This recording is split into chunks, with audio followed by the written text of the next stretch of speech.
What is going on, everybody? All right, so for today's video blog, I'd like to talk about the importance of conducting the necessary due diligence before you actually allow a tenant to take possession of your income property, of your basement apartment, whatever the situation may be.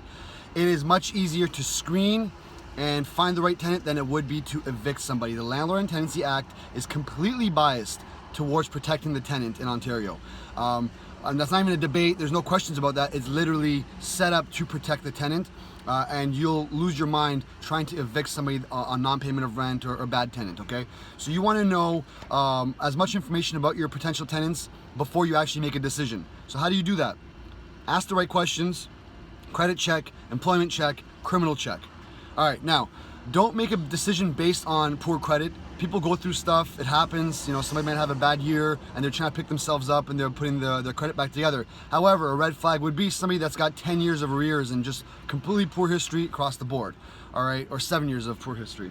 So these are things you've got to be careful of.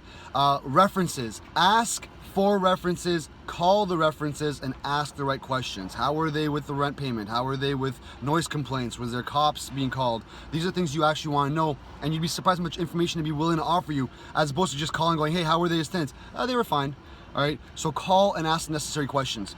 Know your rights. You don't have much rights as a landlord, but you do have some. But you also have to understand what your tenants' rights are. There's a lot of landlords out there that just feel like, oh, it's my house or it's my property, I can do whatever I want. No. And once you are a landlord, there's a certain etiquette you have to abide by as well. You don't have any right to just walk into their property whenever you feel like and things of that nature. So familiarize yourself with it, because now you're a landlord.